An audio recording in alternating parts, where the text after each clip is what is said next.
Have you ever considered the complexities of dark tourism? It's a fascinating subject that delves into the human psyche and our fascination with places associated with death and suffering. Absolutely. Dark tourism, often referred to as thanatourism, encompasses visits to sites linked with tragedy, disaster, and death. It raises intriguing questions about the motivations behind such travel. Why are people drawn to these places, and what does it say about our society and our understanding of history? One major factor is the human fascination with death and the macabre. It's a part of our nature to be curious about what lies beyond our own experience. Visiting places where tragic events have occurred allows people to confront and contemplate mortality in a way that is often more tangible than abstract discussions or media representations. That's true. Sites like Auschwitz, the 9/11's memorial, or Chernobyl offer a direct, albeit mediated, encounter with the past. These places serve as physical reminders of human suffering and resilience. They are not just about death, but also about the broader human stories connected to those events. The educational aspect cannot be overlooked. Many people visit dark tourism sites to learn about history and to pay their respects. These sites often provide deep insights into significant historical events and the socio-political contexts in which they occurred. This educational motivation is a key component of the phenomenon. Indeed, but it's a double-edged sword. While education is a noble aim, there's always the risk of commercial exploitation. When these sites are overly commodified, they can lose their solemnity and become just another tourist attraction. This commodification can sometimes disrespect the memory of the events and the people involved. The ethical considerations are profound. The line between respectful remembrance and voyeuristic curiosity can be thin. It's crucial for the management of these sites to strike a balance between educating visitors and maintaining the dignity of the site. Clear guidelines and respectful practices are essential. There's also the aspect of collective memory. Dark tourism sites play a role in how societies remember and process traumatic events. They can help to shape collective narratives and contribute to a shared understanding of history. This can be particularly important in contexts where events are contested or have been subject to historical revisionism. Yes, and this ties into the therapeutic aspect of dark tourism. For some, visiting these sites can be a form of catharsis or a way to connect with their own heritage or family history. It allows for personal reflection and, in some cases, healing.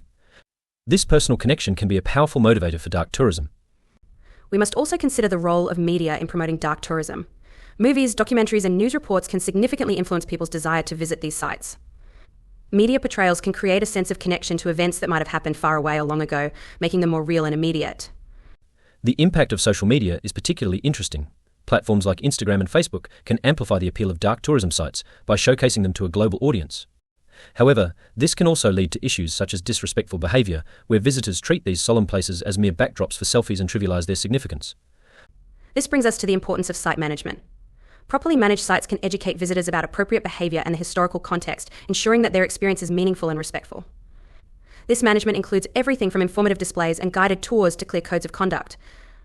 Another dimension to consider is the economic impact.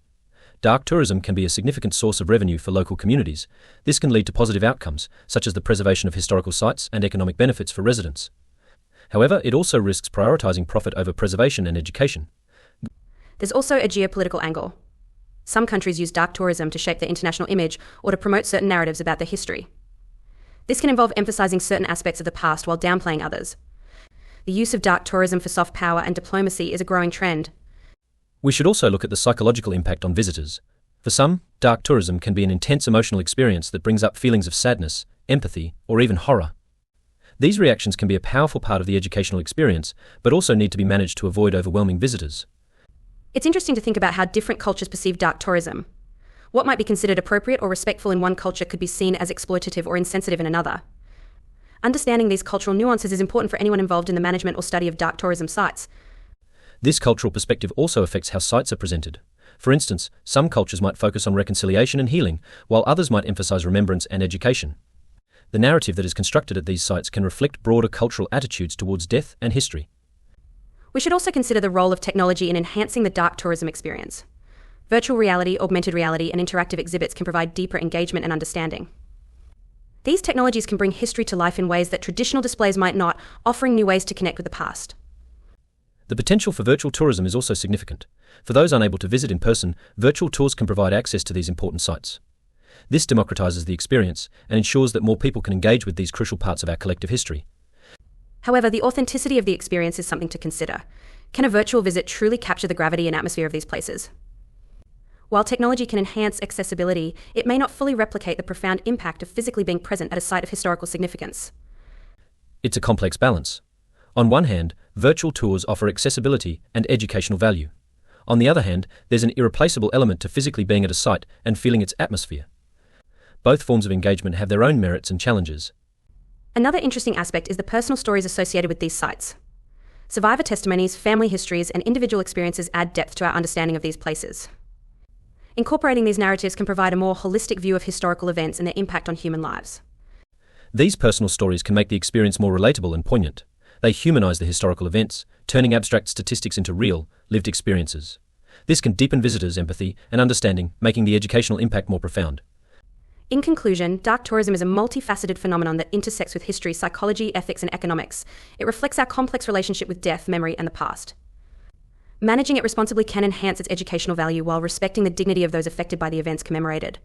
By considering all these dimensions, we can better understand the role of dark tourism in our society.